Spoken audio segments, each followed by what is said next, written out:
purposely not looking for anything serious because it's like I haven't been single since Buck was calf. So I'm about to have fun. I'm about to be outside. Let me calm down. Let me calm down. Home. So what do? Do you tell the best friend, or does this go to the grave with you?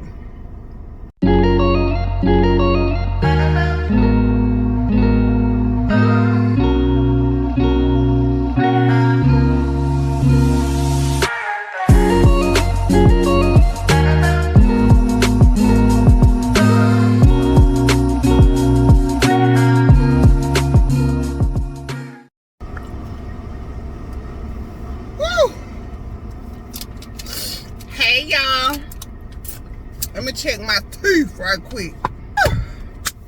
Okay y'all, now let me put on a little lip gloss. I just finished my lunch because it was like a messy lunch, so I didn't want to do a mukbang style because it was the Olive Garden Alfredo. Don't judge me for what my lunch was today, because I had to. If you have an Olive Garden near you and they run this special, if you order, I look like I got lunch on my chin. Jesus Christ. I shouldn't have came on yet. Anyway, they run this special. If you, get right. If you order an entree at full price, you can select from 3 or 4 different entrees for $5. So my daughter wanted the chicken Alfredo with broccoli. That's what she ordered last night for dinner. So I got the $5 meal to bring to lunch today, which was just fettuccine Alfredo with no protein. So what I did was I got the fettuccine Alfredo, and then I went over to Chick-fil-A and I got me the grilled chicken salad. So I put the hot grilled chicken nuggets up into the Alfredo, and I had me like chicken Alfredo and a side salad. How you do that, dude? But anyway, so that was a messy lunch, so it's probably on me somewhere, but we're gonna look past all that. Welcome in to my very first lunchtime story time. Okay. Whoo, Jesus. So y'all, I'm gonna get right to it because I don't have very long before it's time for me to go back in, because I was smashing that lunch. So I might chew on my dessert, which is a cinnamon bun 1 protein bar. So I could get to pausing and chewing and stuff be in my teeth at some point throughout the story, but y'all will be alright. Anyway, this is the story of 2 best friends, Sean and Jessica. Sean and Jessica, they met in college, and it was just one of those situations where they ended up being roommates, and they just never grew apart. Instead of growing apart, they grew stronger together, and they went from being best friends to practically being sisters. So, college went on. They graduated from college, moved on to their careers, and you know how you fall apart a little bit, but you always keep in touch with somebody. Like, they kind of had that type of relationship. So then, fast forward through life, in like their mid-30s, they ended up both moving back to the same town. They figured out that they were both in the same town, and they were like, oh my God, we gotta hang out like old times, da-da-da-da-da. So that's exactly what they did. They picked right back up where they left off, right?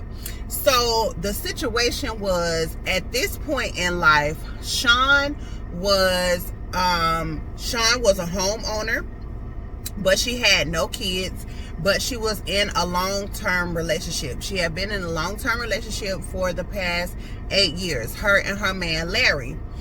And at that point in time, Jessica was a single mother, but she had just came out of not 1, but 2 long-term relationships. She had 2 kids, and she was in long-term relationships with both of her baby daddies, and so it just ended up not working out. So she was just kind of going through that phase of just dating around, purposely not looking for anything serious, because it's like, I haven't been single since Buck was calf, so I'm about to have fun. I'm about to be outside, you know. That's what type of time Jessica was on, right?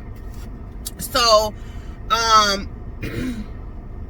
picking back up where Sean and Jessica left off from college, they was like, girl, we gotta start hanging, da da da da da. So since they were so close to each other, what they would do was, when Jessica got off work, she would pack her bag and she would stay the weekend at Sean's house, and they would party. They would party all night on Friday, do it again on Saturday night, and maybe Sunday.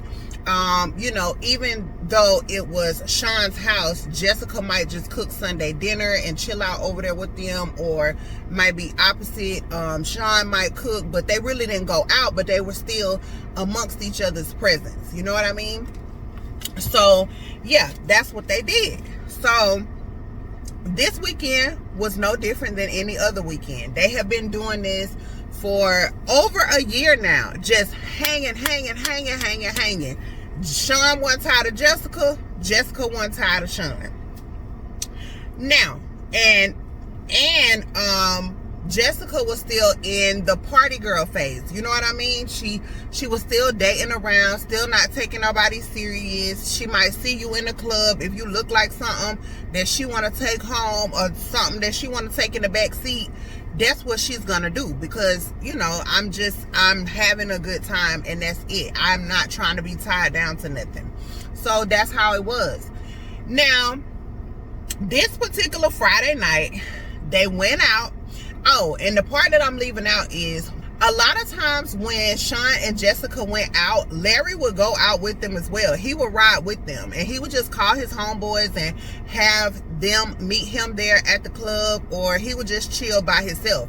But he knew once he got in the club, he wasn't going to be around Sean and Jessica. He was just going to be there. Like, when it's time to go, y'all come find me and let's go. I just want to drink and enjoy the vibes as well. You know what I mean? I just want to get out. So yeah, none of them ever, you know, like, it wasn't like a third wheel type of situation or nothing like that. Everybody was cool with the situation. So, like I said, they went out on this Friday night, had a good time. They done all got tipsy. Like, it was all type of guys that had been buying Jessica drinks all night, and she wasn't turning nothing down. She done gave out all types of wrong numbers, right numbers, like, you know what I mean? Jessica was living her best life, and Sean was just kind of happy for her. And, you know, because she in the club with her man, he's somewhere up in here, so she can't get too out of hand. But, you know, she just hyping up her homegirl. Some of that, do it, sis, do it, right? So that was the situation. It's time to shut the club down, go home. When they get back to Sean's house, Sean and Larry go to their bedroom.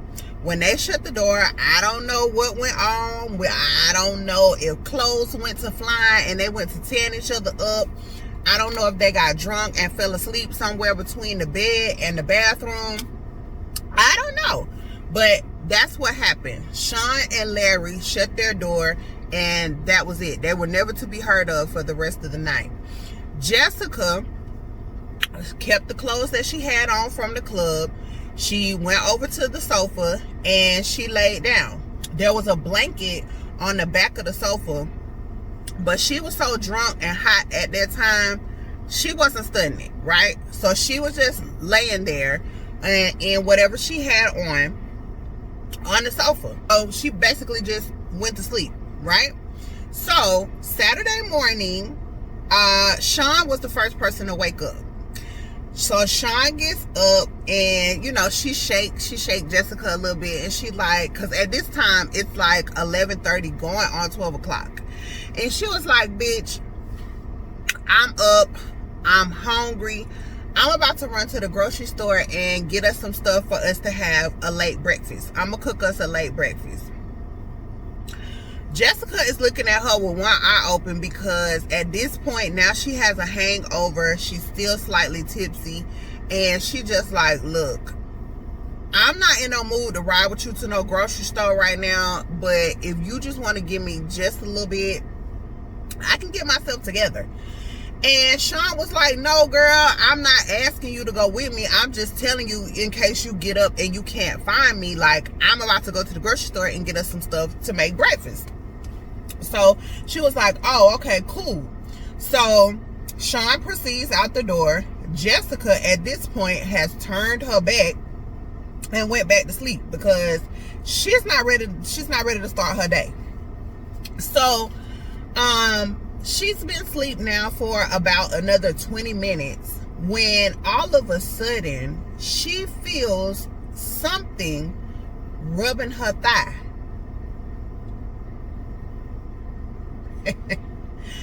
And at first, her freaky ass thinking that, you know, she just done went off into a good dream. But then that shit started feeling a little too real. So she jumps up. When she jumped up, it's Larry ass sitting on the end of the sofa talking about what's up. What's up with what, Larry? Let me calm down. Let me calm down. But anyway, so she sits up and she's like, what are you doing? And he was like, I won't tell if you won't tell. Larry! That ain't what Jessica's saying. That's what I'm saying.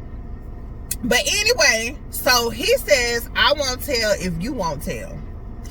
Jessica said, you better go ahead up out my face. And then she took the blanket that was on the back of the sofa. She put it over her body and she also covered up her head to pretend like she was asleep. But in all actuality, this had truly disturbed her and she could not go back to sleep. At this point, fuck being tipsy, fuck having a hangover. Like, my best friend's man just tried the fuck out of me and I don't know what to do. So, it didn't stop there. It didn't stop there. So, instead of Larry apologizing or Larry thinking, you know, still maybe he might be a little drunk or tipsy his damn self and saying, oh, my bad, you know, I thought you was my lady. Didn't mean for that to happen. Sorry, sir. No. That's not what Larry did. Larry proceeds to say, I've been wanting you for a while now. Larry, what are you doing right now? What type of time is you on, Larry? But anyway, so when he said, I've been wanting you for a while now, at this point, Jessica is completely disturbed. So she knocks the blanket off and on her. She jumps up off the sofa and she said, look, I don't know what you own and what you want me to do with this information, but you're making me very uncomfortable and I need to get out of here. But mind you, she had rode with Sean. So, because Sean picks her up for the weekend. So, she knew she couldn't go nowhere unless she called an Uber or whatever. But, you know, none of that happened, right? So Larry gets the point that, like, yeah, you're not getting no sneaky ass in this situation. Not in this particular situation. Jessica goes to lock herself in the bathroom, and now she's just in the bathroom contemplating, what the do I do, right? So this is the situation. This is the what do you do? This is the what do you do situation. Now, Jessica being the best friend, and Jessica knowing her best friend like the back of her hand, she knows that if she tells if she tells Sean what Larry just did, 9 times out of 10, Sean is not going to believe her. That's one. And she's going to blame Jessica in some type of way. Because even though Sean and Jessica are really tight, Sean is one of those people who throws out little subliminals, like, I don't know, like kind of almost slut shaming, but it's like, you my best friend, so I'm really not slut shaming. It's like I'm throwing subliminals to let you know that, girl, you a hoe, but it's like, it ain't my pussy, so do what you do. If that makes sense. Like, so she know that's the type of time that Sean be on. So it can go either way.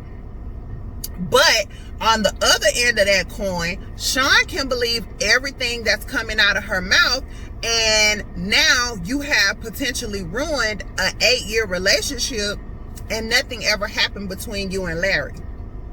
So my what do you do question is, what are you going to do in this situation when you are in between a rock and a hard place with your best friend and her dude? Are you gonna tell your best friend, knowing that she could possibly not believe you and fall out with your ass, and knowing that you would never cross that line, you would never do anything with her dude because you love your sister with all your heart, and that's just not you, that's not your character. So you know that if you say this, it could potentially break up a happy home. Ooh, excuse me. You know that this could potentially break up a happy home. So what do you do? Do you tell the best friend, or does this go to the grave with you? Drop down in the comment section below and let me know your answer to this situation. And by the way, just so y'all know, this is definitely a true story. So if it seemed a little bit all over the place, that's just me trying to kind of remember some of the details or whatever. But no, I am not Sean and I am not Jessica. I'm not Sean, I am not Jessica. I have changed both of the names to protect the innocent, but this is a true story. So I definitely want to know what you guys would do in a situation like this, because y'all, I don't know. I know my tattletale ass, I can't hold hot water. So for me personally, I'm telling it. Me personally, like, I don't really know. Since Larry had already been on some other type of time, I don't know if I would have called my best friend right then and be like, bitch, I don't know what type of weird shit your ninja on, but come get him. Like, I don't know if I would have did that, because I don't know if Larry would have popped off on me, and then now I'm sitting in the house looking like Ebony from Players Club. So I don't know if I would have did that, but definitely when I got away from Larry's ass, oh, that was the first thing I'm doing. I'm telling. Larry, you going down like panties on a prom night, because what are you doing? Don't you ever think I'm sweet like that. Ever. Like, what? Because a man like Larry will take a situation like that and use it against you.